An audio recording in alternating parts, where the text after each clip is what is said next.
Hi guys. Hope you're doing well. Can you guys hear me when you enter? Just say hi, let me know. Let me know you're here and you can hear what I'm saying. We'll get started here in a moment.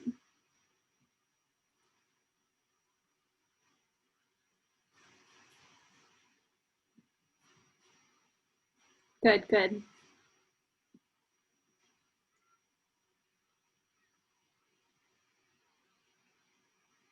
Hey, well, it's good to see you guys back here today. Happy Saturday. I hope your weekend's going well so far. I'm actually in the middle of a move right now, so I could have chosen a better time to move or to host this, but that's how it goes sometimes. So yeah, my husband and my house is in boxes, which is fun. So, okay, I'm gonna share my screen with you guys and we'll get started.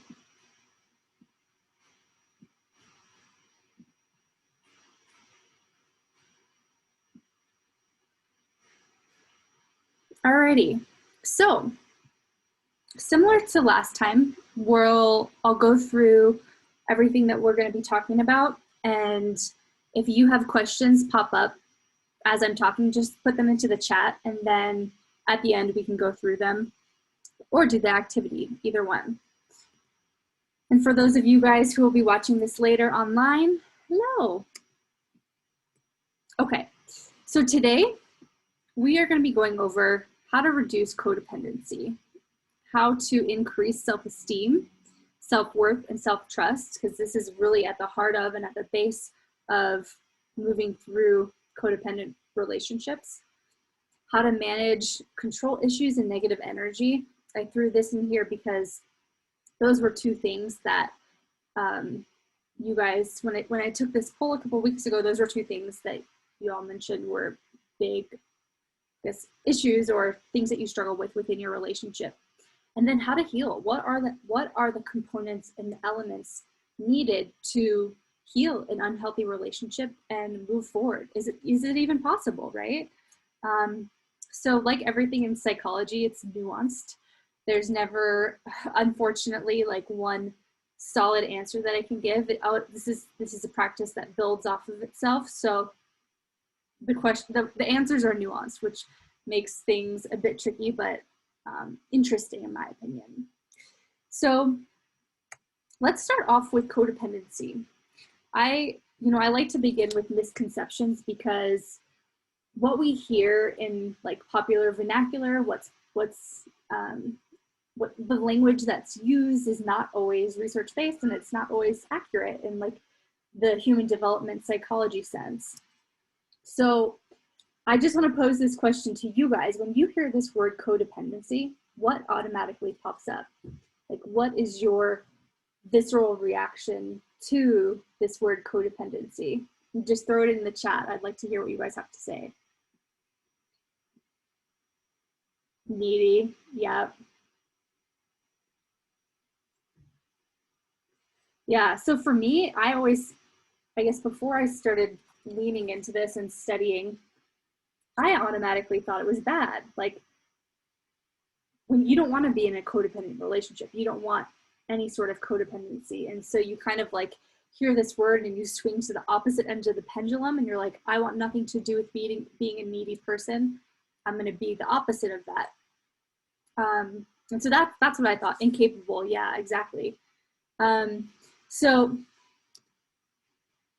let's see. The first thing that I want you to know is that it's not bad to depend on others. In fact, we need to depend on others to survive.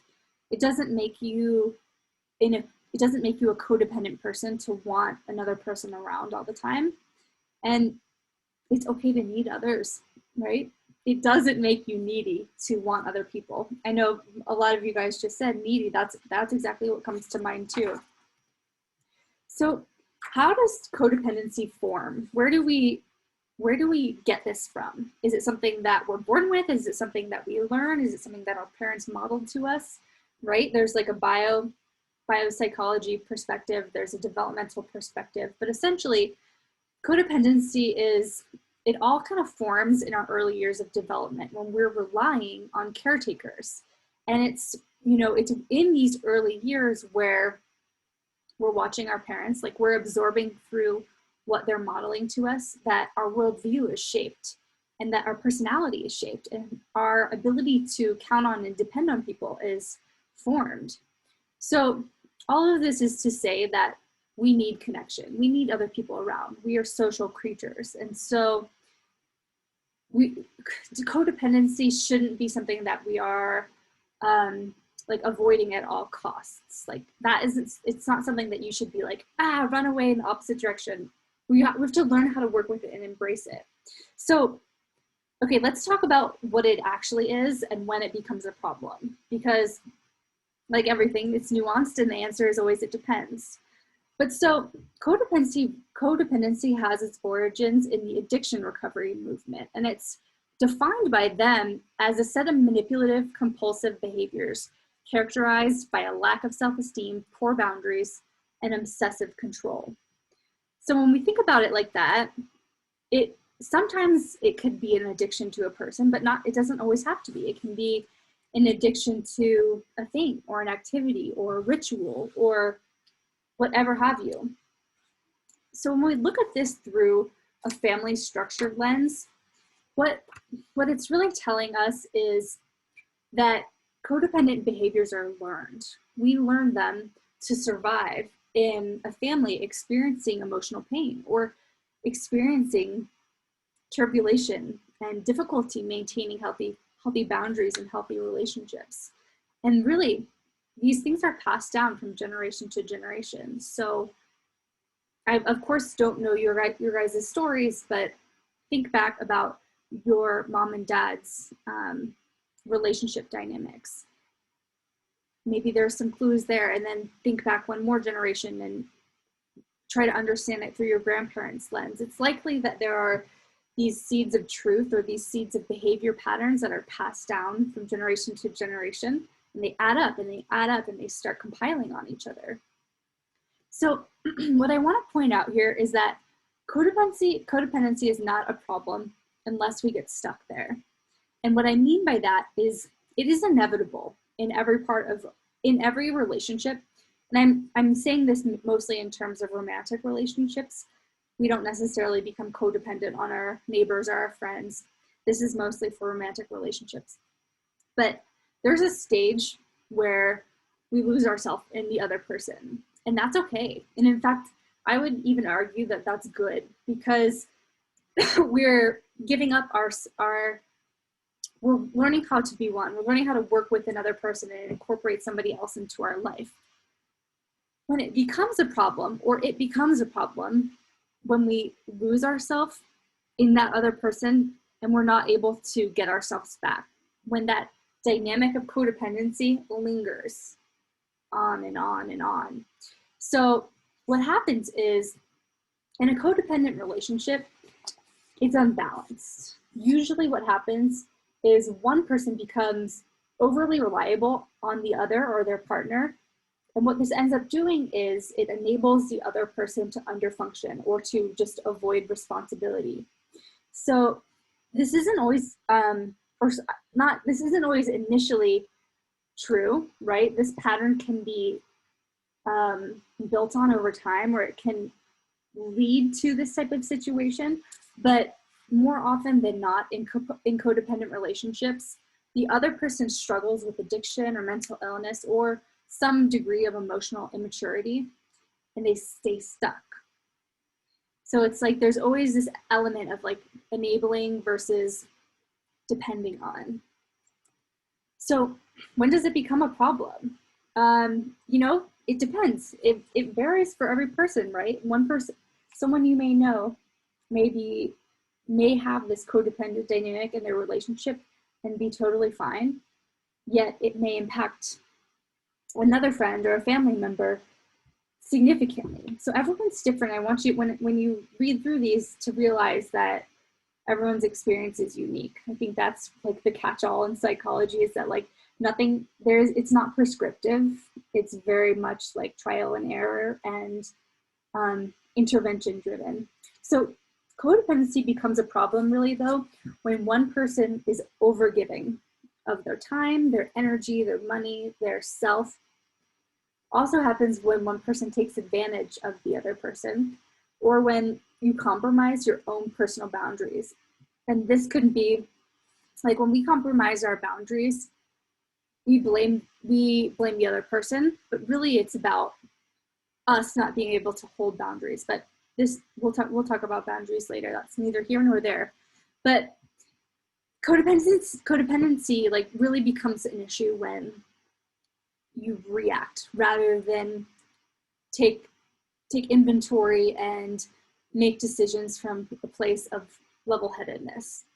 It also looks like one partner taking on a caregiving role, or if you're in a relationship where one partner is trying to fix the other partner. I see this all the time. Usually it's women, but not necessarily, are trying to fix their partner. And whenever this happens, I always like challenge my clients and to like think about this question. Like, think about early on in your life. Did you feel like it was your job to keep the peace in your house? Did you feel like it was your job to keep your mom happy, or to manage her emotions, to make sure everything in the house stayed okay? Because this is a pattern that we take on early on, and it leads to this dynamic in our romantic relationships later on. So how do we reduce codependency? Is it possible? Is it something that, is it worth it, right? This, like, you're probably asking all of these questions now in your head, like, what do I do about this? This in and of itself sounds overly generalized, but what needs to happen is the focus needs to come off of your partner and onto yourself.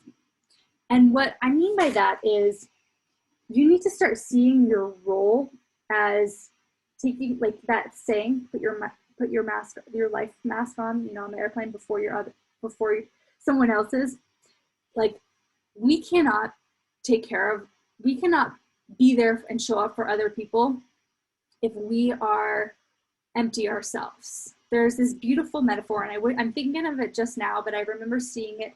There's a cup and it's half full. And if you pour your cup out to help someone else and it's half full, there's only 25% left. Similarly, if your cup is all the way full and you help someone and pour a little bit of your water out to help them, you're still not full. So you need to be like overflowing in like taking care of yourself. Like, so have this situation figured out before you are able to help someone else. I'm sorry, I just totally butchered that analogy. I'll show you guys what I'm talking about here in a moment, because it's a really beautiful analogy, essentially tying it back to you need to take care of yourself and focus on what you need before you can help others. And so this feels weird. I get it. This, if you're not used to acting like this, or if you're not used to this, or if you've been told this is selfish, it's really scary at first. But so what I always recommend people do is to just genuinely take time to introspect. And this means, like, for a short period of time, setting limits and setting boundaries around yourself so that you can focus on and commit to being as responsible for yourself as possible. And try to just look at areas of your life where you can see like little glimpses of possibility. Like, okay, during this period of the day, I can take 30 minutes to myself to do this. And like, just tangibly focus on a time during the day where you're going to tune into yourself without any external distractions or stimuli. So the thing about having codependent relationships is that codependent people see themselves as less important than their partner. And so within this dynamic, they're always going to be prioritizing and taking care of somebody else's needs before their own. And so this, right, you can see how this narrative needs to be unlearned in order to heal from codependency. If you haven't heard this ever before, take my word for it right now, that it's okay to focus on yourself, and it is not selfish. You need to, in fact, in order to have a healthier relationship with other people and yourself. So I want you to recognize now that you're that you've had this narrative, and to flip it on itself, and spend time thinking about and embodying how you can feel important within your relationship. What are some things that you can do that make you feel important? And this is going to have nothing to do with what you do for other people, things that you do. It's going to be things like inherently worthy about you. Just start thinking about it.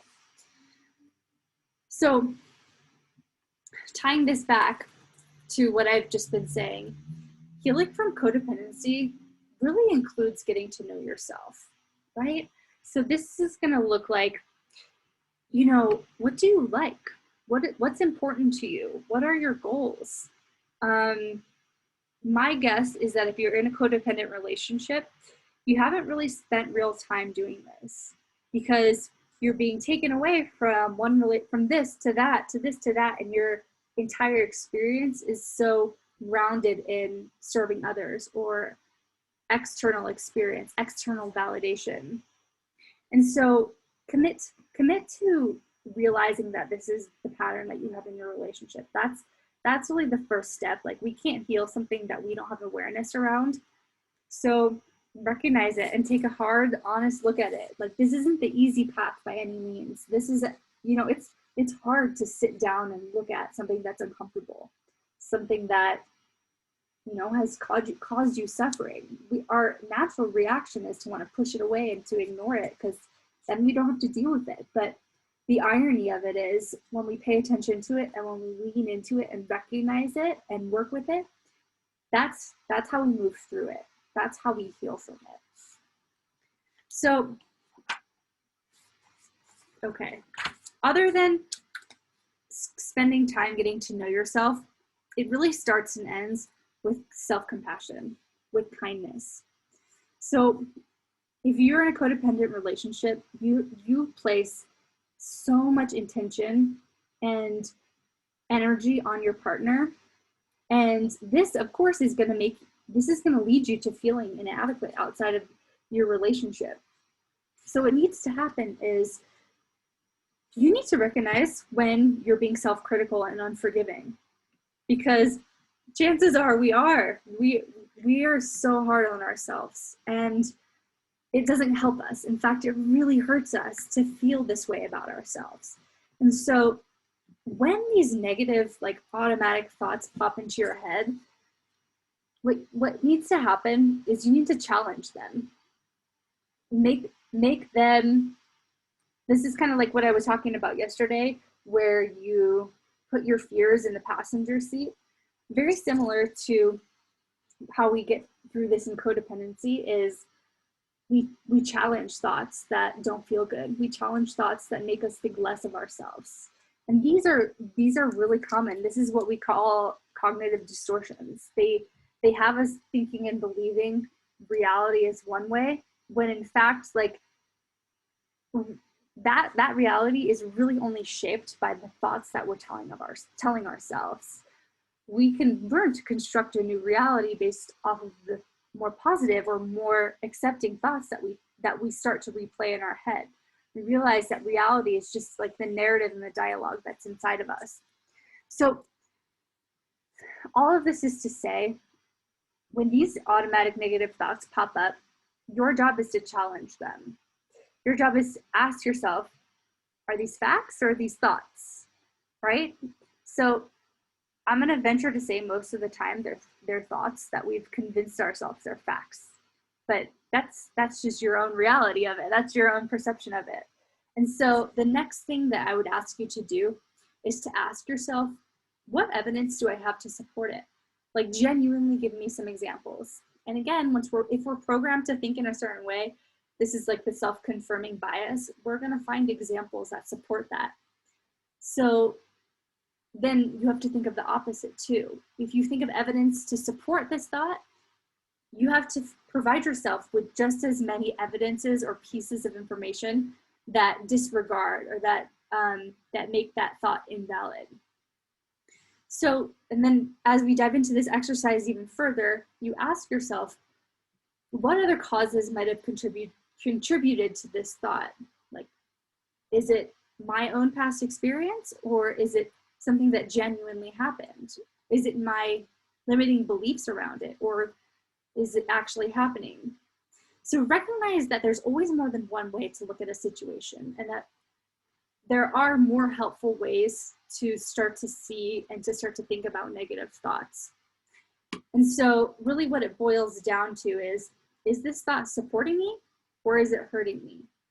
And if it's hurting you, challenge it. Make that your next automatic response, is to challenge negative thoughts, to not accept them at face value, but to really, really dive deep into them and ask them, where's this coming from, really? So, the thing is like whenever a thought pops into our head that makes you feel bad, you're probably going to accept it because you don't want to feel bad. You want to do whatever it is to avoid feeling in that way. So it's not intuitive to challenge it. It's intuitive to say, oh, geez, okay, yeah, sure, I need to change. But like what we want to try to do is flip the narrative, to flip the way we're thinking about it. I hope that makes sense. I think I just kind of went on a tangent about that. Let me know if you have questions. Sometimes when I repeat these things over and over, like I assume everyone else knows what I'm talking about, but I recognize this stuff is pretty complex. So let me know if I'm sounding crazy. I'm gonna open up the chat here. Okay, good. So really what we need in order to heal codependent relationships is these three things. It's self-esteem, self-worth, and self-trust. If you're in a codependent relationship, you're probably suffering in one or more of these areas, but it's not your fault. We've been programmed to think it's our fault that we don't have these things, but it's not. So let's take a look at what it means to cultivate each and every one of these. So this is kind of what I was talking about a second ago. When you find yourself thinking negatively about yourself, or when your automatic thought is a negative one, be intentional about it and recognize it. And create a mental list. What I always do, you can write it out or you can say it in your head, but create a mental list of all of the positive traits that you have to fight back. Like, right? We're not going to let our subconscious thoughts have the last word. We're going to work through it and we're going to say, no, that's not true. And so I'm a big proponent of journaling. I think it really does help. A lot of people don't like it. They think of it as like dear diary, which I totally understand. It did feel like that at first, but more so in the sense to just write out your thoughts and your feelings, to try to like understand the patterns and to try to make sense of it. Because sometimes like when we look back in time, we don't always have like a reliable narrative of how things went, but jotting things down on paper can just help it stay more fluid. Go ahead and try it. If it doesn't work for you, it doesn't work for you. I get it. The next thing that I would do though, to really, it is critical when we're fighting back against negative self-talk, is comparisonitis. It is so hard to not compare yourself to other people, and this is really where we get stuck. This is where we get trapped, is because we think that everyone else has it figured out, or everyone else has it better, or can do it but me. But the thing is no one's as perfect as you think they are, right? People are just showing you their facade. They're usually just showing you what they want you to see. And so like keep that in mind as you battle self-esteem issues, because everyone's fighting their own battle, really. And this we do this by shifting into this state of forgiveness, mostly forgiveness towards us, like forgiving yourself for feeling angry and for feeling ashamed and for feeling less than. Like we get caught in this guilt trap by feeling bad about feeling bad, and then we feel bad about feeling bad. And so like the way we interrupt that is to just forgive. It's okay. It's okay. No one's perfect. We all experience, we all could have solved a problem or done something different somewhere in life. Every single person. And so it just takes the burden off when you're able to forgive. So the next thing that I want to talk about is self-worth. So we, again, are kind of conditioned to believe that our self-worth is based off of what other people around us think.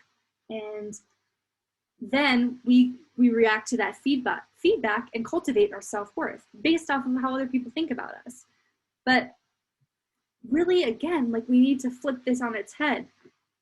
How are we, how are you, how are all of us inherently worthy in who we are, that we don't need our external worlds telling us what it is and how to behave.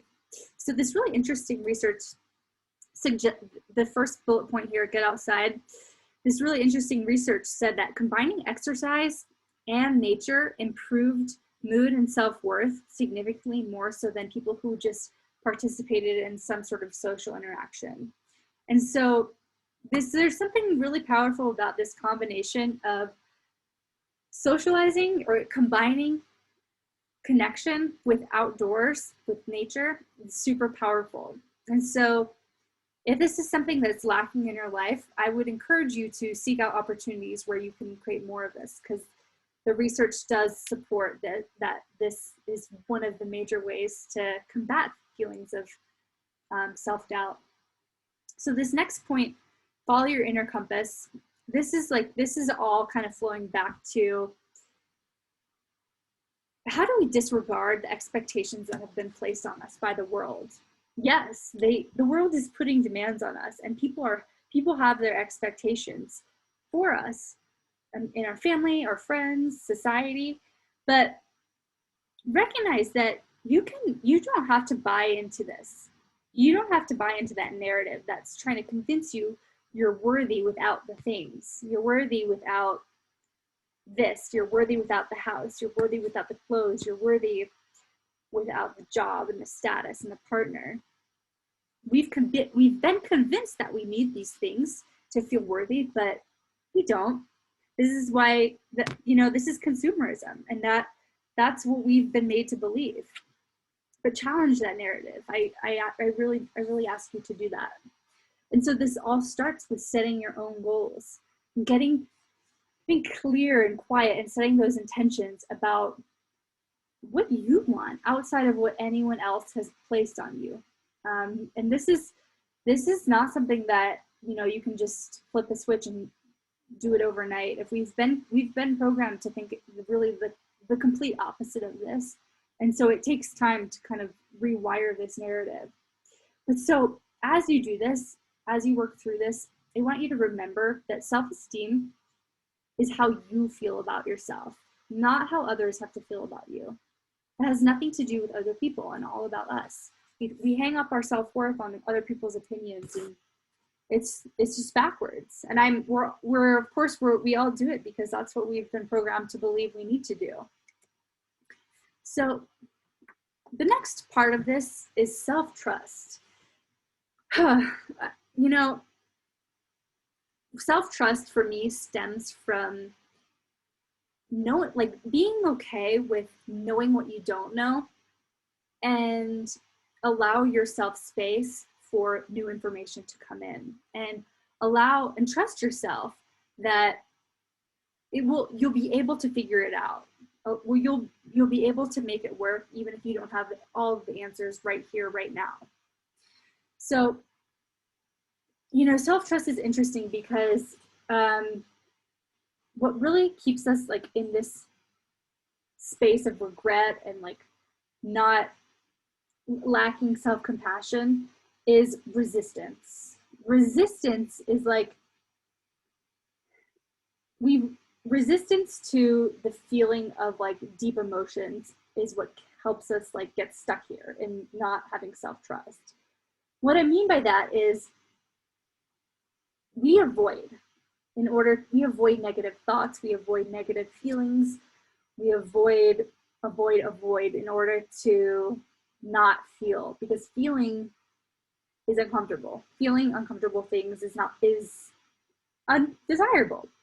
But really, with anxiety and with healing emotional turmoil, the answer is facing it and working with it and getting to know your inner critic. And so you've heard this term before, inner critic. We all have one. It's that voice inside your head that's telling you, you're not good enough, you don't have this, you don't have that, we're not going to make it work. It's telling you that the worst case scenario is going to happen all the time. But again, we don't have to let it have the last word. We can challenge it, and we can ask it questions, and we can let ourselves think something different, right? We don't have to buy into what it's telling us. And what it tends to do is it tends to take this little grain of truth and blow it out of proportion. And then we're convinced that that's reality. So we can kind of move past this cycle by recognizing where this truth lies and where our brain has blown it out of proportion, if that makes sense. So like I just said, it starts with challenging your inner critic. So we have to first identify what our inner critic is saying to us. Like, is acknowledge that it's there, and acknowledge that its viewpoint and its realities were shaped by early life experiences, and your relationship patterns have kind of fed on it and built upon it. And so see that it's there, right? This is one of those situations where we need to lean in and we need to look at these uncomfortable experiences that led to the way we behave and think. So again, we're from now on going to make a commitment to ourselves not to have our inner critic have the last word. And so we do this by writing down, or this, and I shouldn't say like this is how you solve it, but something that I find really helpful is writing down more realistic and compassionate thoughts. Like next to every critical thought you have about yourself, write a replacement thought. And yeah, you might not feel it initially. It might not, you're gonna write a replacement thought, and it's gonna either feel not true, or you're not gonna believe it, and you're not gonna know how to feel it. But what you have to do is, like in a situation like this, is try to just pretend to feel that feeling. Even if you genuinely don't know what that feeling feels like, or you don't know how to feel that feeling, visualize yourself feeling what it feels like to transcend it, to say and feel the opposite of your inner critic. And like we're basically essentially training our bodies at a cellular level to feel in a different way before we've had external input to make us believe that it's true. So like this comes back to leaning in rather than fighting the experience, because fighting it and pushing back against it is, right, like it always comes back up. These uncomfortable feelings and these truths always bubble back up, but once we've suppressed them, they bubble up in different ways, and they kind of sneak up on us, and they come out in forms of like our physical triggers and our emotional triggers, and oftentimes in ways that are much uglier than what that situation really calls for. And so this is your invitation to open up the closet doors and look at the skeletons, to acknowledge them. They're not going to kill you. They're not going to hurt you. And it, in fact, is only going to make your self-awareness increase, make you stronger of a person. So something that has come up a lot is this idea of managing control issues. So one of the, I polled you guys a few weeks ago and asked what is something in your relationship that drives you crazy or that holds you back. And so many of you guys responded control issues. This isn't like a PC like psych term, but you know what I'm talking about. So control problems come when one person controls the narrative of the relationship and controls the dynamic of how things flow and controls outside perceptions of the relationship, and even internal perception, your own perception of the relationship.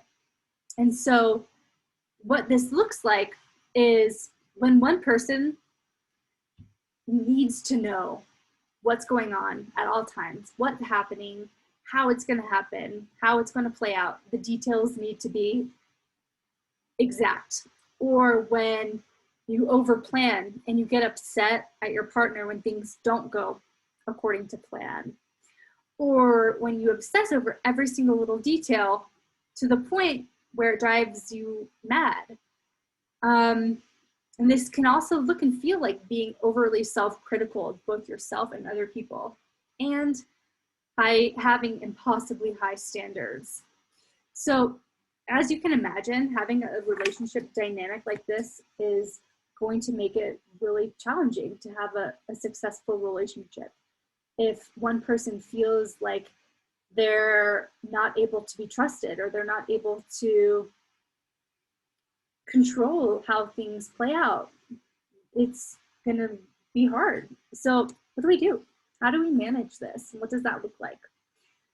So whether this is you or your partner, take the judgment off of it, okay? We're going to stop from here on out judging our partners for feeling this way, right? They feel this way, they act this way, you feel this way, you act this way because of something you learned, an adaptation, a way to survive.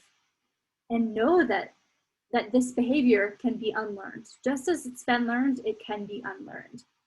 So recognize that it comes from a place of anxiety and fear. This lessens the judgment when we're able to see our partner's just scared, or we're just scared.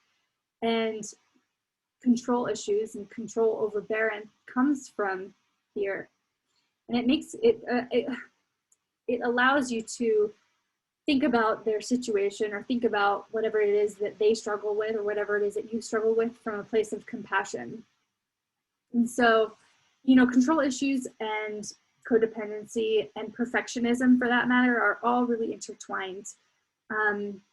And so when we find ourselves falling into this, or when we find ourselves really struggling to move past this dynamic, ask yourself this. Ask yourself, what are you afraid is going to happen? And if you can't control this situation or this person, what is the worst possible outcome? And so take that worst possible outcome and ask yourself, are you catastrophizing that situation? Or do you really, like, is that really going to happen? You know, more often than not, it's probably not really likely that your worst fear or your worst possible outcome is truth, or is even really likely to happen at all. And so if we have all this energy, we have this energy to freak out about controlling what's going to happen, why not focus it on the best, most beautiful outcome? Like, why? We don't know what's going to happen, right? No one has a crystal ball. But so rather than interpreting it as fear, put that energy towards creating the most beautiful situation, the most beautiful outcome. And like, just redirect that energy. Recognize that you were putting the energy towards destruction and controlling, and put it towards creating like something powerful and beautiful.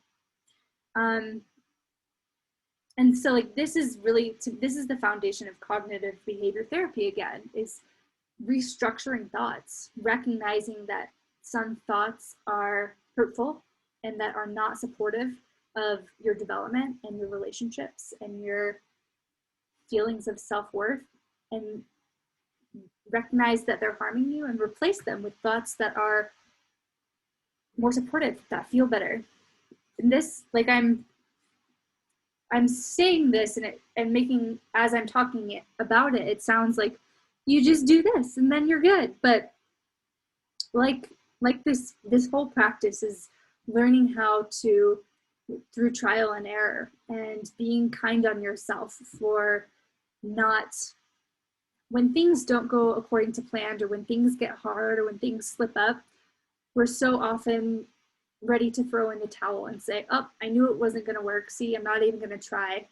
but recognize that that's how healing works. I'm sure you've seen those graphs that people post. This healing isn't linear, right? Like we go up and down and up and down, and everyone recognize that everyone's on their own journey, and everyone's path looks like this. Your highs might be someone else's lows and vice versa. So start to see the nuance in it, and to when things get scary or hard, your job is to not freak out about it, and to just really trust that you're going to be able to work through this, and you're going to be able to see your way through to the outside and to non-codependent relationships,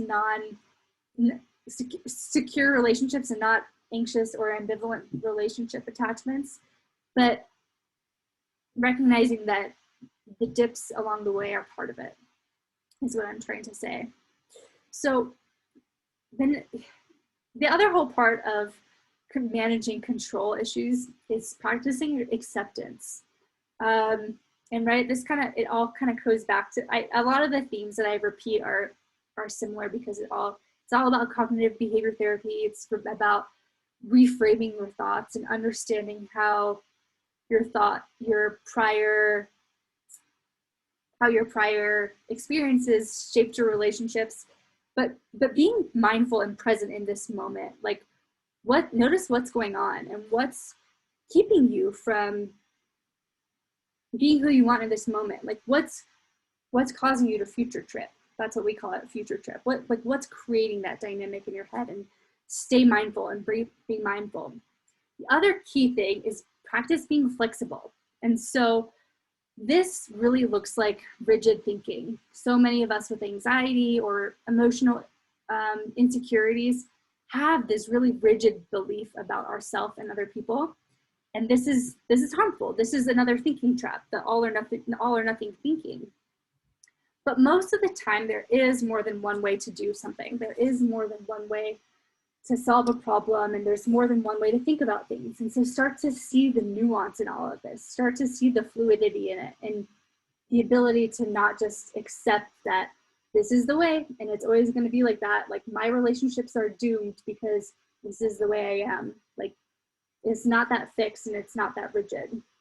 So the other thing that I would challenge you to do is to see it again, rather than thinking I'm in control or I'm out of control. Start to see the shades of gray, and to also see that your partner can make decisions too. And this is more so relevant for those of you that have control issues, but you can also communicate this to your partner, in a loving and caring way, that they can trust you, and like they can trust you to make decisions and to be confident and to not let everything fall through the cracks. And so start practicing giving away that trust, and maybe take it slow, baby steps, but practice trusting them. And the final thing about this that I wanted to touch on is that detaching from your partner's problems is not uncaring, right? Recognize that if your partner struggles with something, it's not yours to take on. And it's very hard to hear that, because we're, again, trained to think that our partners, we take on their problems when we're with them, or we take on their issues, but that's really not the case. It comes back to wanting to fix them. Your job isn't to fix your partner. The dynamic isn't yours to fix. You show up as fully embodied, as living your truth, as being true to yourself and clear and intentional about your goals. Their situation will kind of shape to that. Your job isn't to neglect you and fix them. They will mold to you once you start to become solid in these things yourself. Or maybe they won't. And that's okay too. And that's where we need to practice letting go and creating space for what we want to come into our life. So the next, challenge that was brought up that many of you guys struggled with is how to manage negative energy. And what this looks like is negative energy from your partner or your relationships or your friendships or your family, like you're on this journey, you're trying to heal, you're trying to do better, and people around you are inevitably going to show up just salty and mean. And it's gonna, when you're on this journey of trying to better yourself, it's really hard to ignore that, because you know your whole life you haven't been ignoring it, and your whole life it's been impacting you, and you finally turn a corner and say, I want to get rid of this thought pattern, I want to get rid of this negativity, but it seems like it's like everywhere. And to that I want to say, like, I see you, I understand that it is so hard. Most people operate in this dynamic of negativity, to like be tuned into the danger around us in our environments, because that was adaptive. That's how we survived, by being hyper vigilant towards negativity. And so like from an evolutionary perspective, see that that's why you're here today, like because your ancestors were really damn good at being aware of danger. But now it's less, like we've adapted in weird ways where we're not down at the watering hole like trying to figure out where the cheetah is, so we don't need that anymore. And we've kind of been programmed to be vigilant about all the negativity in our environment, even if it doesn't actually prevent us, or even if it doesn't actually help us to survive. So recognize that that pattern is like a human, kind of like human trait, and that is no longer serving us in the 21st century. So the thing about negativity is that it's easy to get stuck there. It's easy to default onto this cycle, and it feeds off of itself. When you're thinking negative things, you're acting negative ways, you're behaving negatively, you seek out negative, you know, it cycles on itself. And so be intentional about recognizing that. And so it starts with verbalizing positive feelings. So when something positive pops up, set an intention to share that with your partner. And sometimes, like when we're caught in this negative cycle, if something positive happens, we're like, I'm not going to share that now because I'm like too entrenched in this negative like ball of energy. But make an intention to stop that and to share. One funny example is from from Michael and Pam in The Office. I don't know if you guys are Office fans of The Office or have watched that show, but Michael's like, I would never tell Pam that I like her. Like that would just, why would I tell her that she's a nice person? That's ridiculous. And so it's kind of like that. Like we withhold positive comments more often than we withhold negative comments. And so just recognize that you're doing that and set a new intention. Say it, vocalize something positive. Another trick that I like to do is to like mentally hand back the negativity. So if your mother-in-law, if someone you're around is just really getting to you with their negative words and their negative energy, picture yourself receiving it and handing it back to them. Like, don't let it stick to you, right? You're not Velcro. You can take that energy and just hand it right back to them. And like it's like about creating a resiliency bubble around you. Like just visualize that not penetrating you and just going right back to them. It's hard. It's much easier said than done. I'll tell you that. And sometimes you're going to be successful at it, and sometimes you're not, and that's okay, right? What matters is that you're trying, that you recognize it, and that there are some situations when you can do it. And when you've been successful at it once, you'll start to realize, like, okay, I can do this. How did I make it work? What did I do? How did I feel? How did I think? What did I do to make it work? And you start to build on that, and that pattern will soon become the predominating thought pattern. But recognize that within a relationship and within a dynamic, you have the ability to set the tone. We often think that we don't, or we're often afraid to, because we don't want to take up too much space. Especially as women, we've been programmed to think that, you know, hiding who we are and kind of like shuttering off to the corner is how we should behave. But don't be afraid to share who you are and to step forward with that energy. The world needs it. And so especially these negative relationship dynamics, like you have more power than you think you do to change how the interplay and the energy between you two plays out. Like, right, you set the standard. And it starts by like doing these kind of visualizations about what you want it to look like, and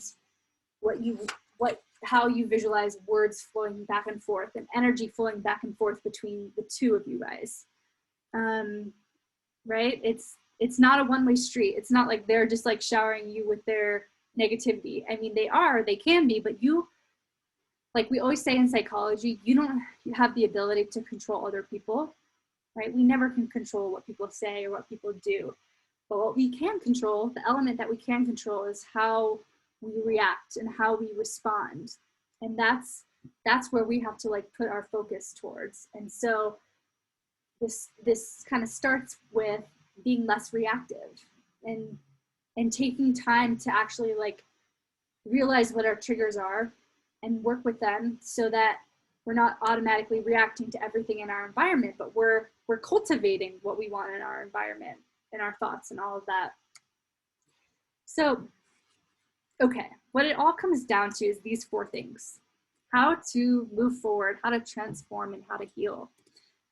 So, increasing trust, of course, avoiding blaming and fixing, avoiding criticism, and decreasing emotional distance. So all successful relationships help their partners expand, right? And they do this by exploring and learning and growing and allowing our partner to do the same. So lack of trust, what it really does is it closes your world in, and it makes your relationship feel small. It makes your life feel small. And we want the opposite to happen, right? We want to expand to new opportunities.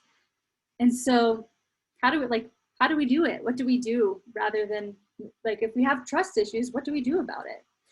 So what I would challenge you to start thinking about is this lack of trust a result of your partner's actions, or is it because of your own trust issues? Like, be clear and differentiate where it is that it's coming from.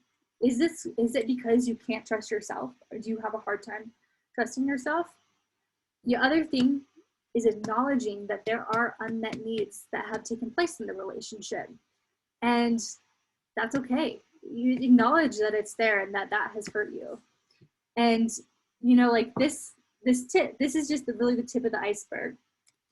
The other element in cultivating healthy relationships and moving forward is to step out of this paradigm of wanting to fix, wanting to blame, placing everything on them, right? Got to take responsibility for things that come our way and take responsibility for our part. So, like I said, it's like this is part of our human nature to want to target and fix and create better. Like there's evolutionary advantage to this. But when we're quick to blame, when we're I'm getting tongue-tied. When we're quick to want to fix our partners, understand like where this is coming from, right? Why are we doing this? Other people are often mirrors of ourselves, and so like see in them what you're projecting onto them, right? And take responsibility for your own contribution to the problem. Some people are really good at this to a fault, but other people are really hard. It's hard for them to empathize and to see how their perspective and their behaviors have impacted a relationship or the troubling dynamic. And so when you're communicating this to your partner, when you're having these conversations, always make sure to use words like "I feel" and "this is what I'm experiencing," rather than "you should have" or "you always." Because when we hear "you should have," it puts them in the defense, right? Because it automatically makes you feel like, okay, yeah, what did I do wrong? How do I fix it?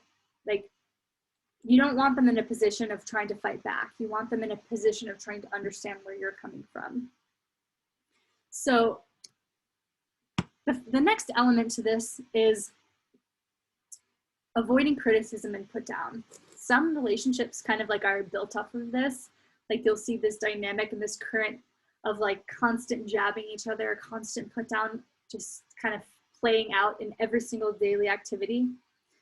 And so what happens is people really hold on to unspoken anger, and it bleeds out in the form of harsh comments.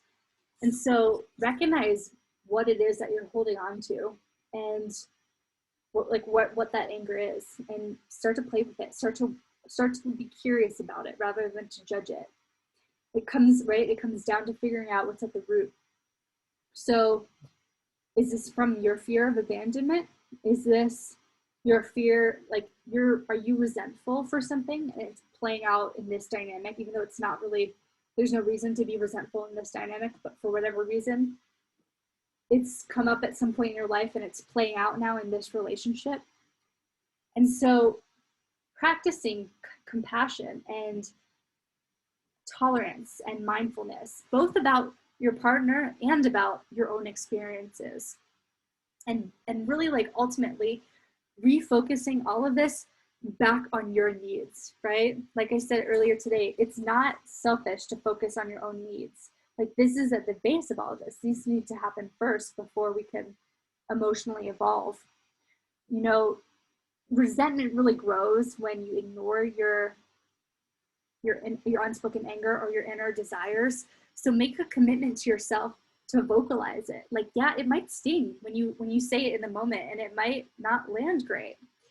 But rather than suppressing it, let's get it out. And like a lot of people feel like, I think it's not good to do this with like a humorous tone. I probably am challenged by people on that, but I think a lot of people use humor to deflect how they're feeling or to make light of the situation, and their partner then thinks it's a joke, or they think it's no big deal. So when we're having these conversations, making sure that it's like it's coming out serious and that it's not like a joke that you flippantly say, oh, you always do this. So I think tone really matters. So I think the final element of bringing healthy relationships together, making it work, is emotional distance. Like you'll notice once there's a wedge in something, it's really hard to bring it back together. Its natural instinct is for it to get even bigger. But so, you know, emotions are hard to communicate. Vulnerability is tough. And I recognize that. So this is hard. This is tough work, you guys.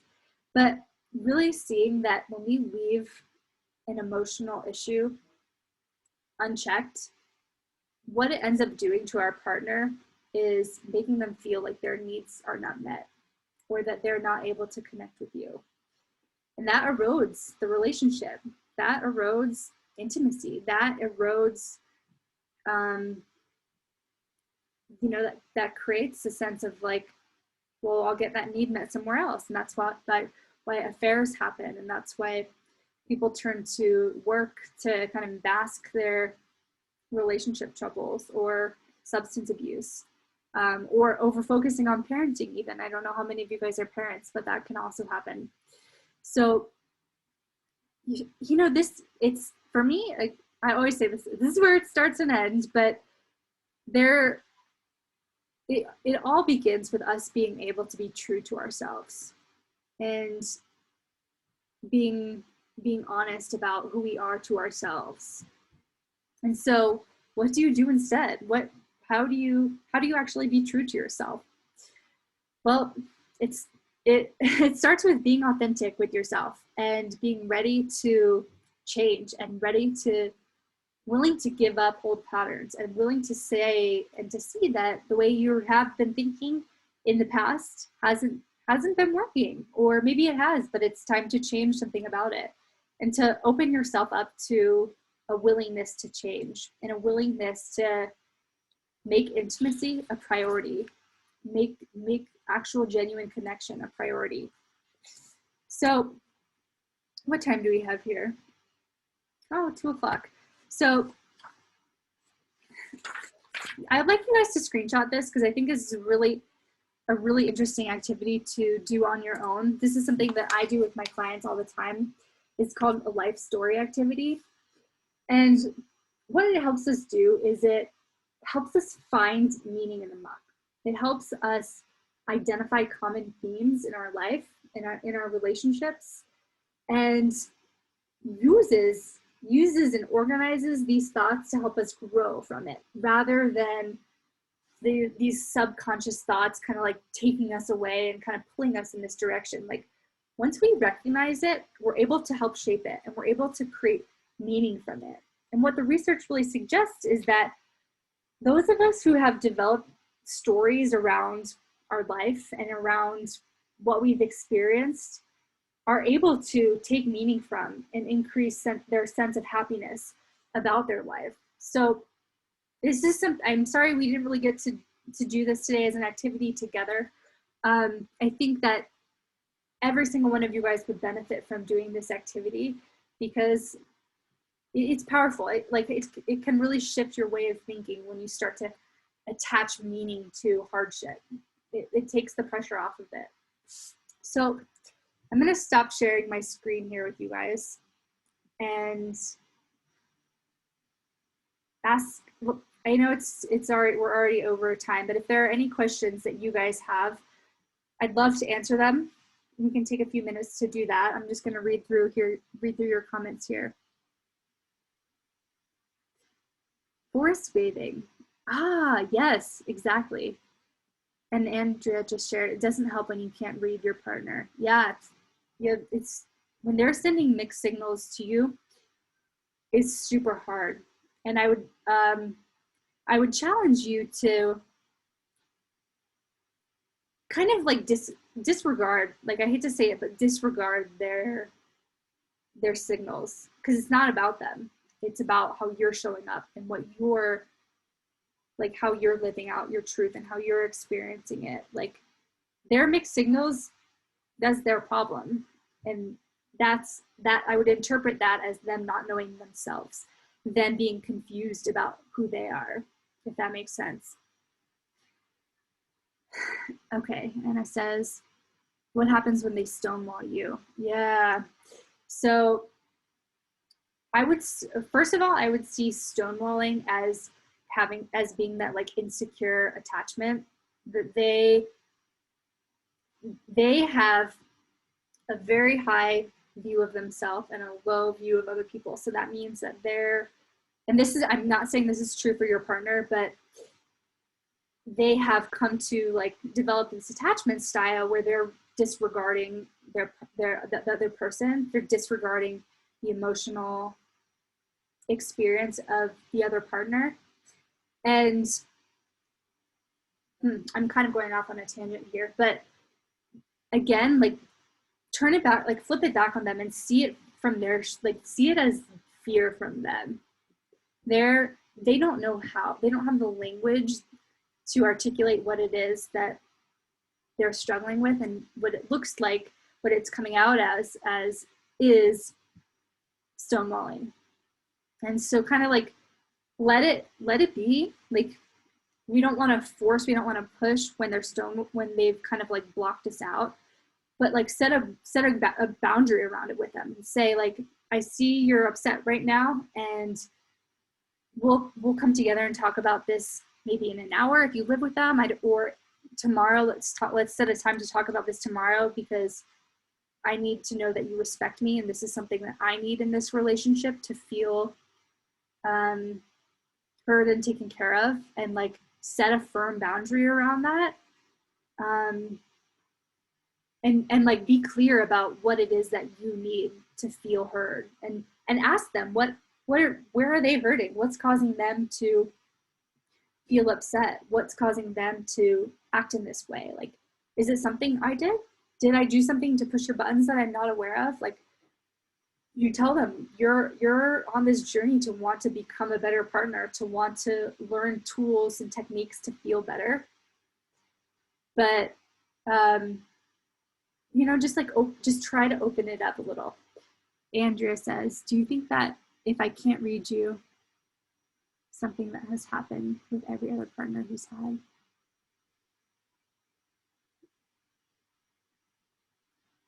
Is it something? Hmm. You know, it's hard to, like, I hate to say it depends because that's such a common answer, but not knowing him, I can't say for sure. But I am of the firm belief that every single person can learn new ways of interacting and can learn new ways of engaging in relationships. Like, we change and we evolve. That's just how we are. So absolutely, he can overcome and he can change. Is he willing to, is the question. Does he want to? Is he ready to do it with you? I'm saying he, I'm so sorry. She, they, are they, is that what their intention is right now? Like, those are all the elements you can't control, but what you can control is how you show up with it and how clear you are about what you need from the relationship. So thank you guys for spending the last hour with me and 2 hours with me today and yesterday. This method's always kind of funny because I'm like talking to myself for an hour, which feels a little interesting. But thank you guys. It's been really fun. I hope you learned something from this. Never know how things are going to land, so hopefully you got something from it. I'm going to be sending a survey to you guys, and if you have any feedback for me, please let me know. I'm always trying to better myself and better the information that I share with you guys. So please provide constructive and critical feedback where you think is appropriate, because I want to bring you guys the most pertinent and potent information. So thank you all. And before I go, I did want to let you guys know that the next workshop I'm going to be running is about setting boundaries around the holidays. So how to say no, how to create boundaries around money and time and gifts, and how to feel safe when things get tense. So that's the next workshop I'm going to be working on. I just wanted to let you guys know, since you're attending this one, and if you'd like to attend, get on my wait list, and I'll communicate with you guys as that develops. But thank you guys. Take care. Happy Saturday.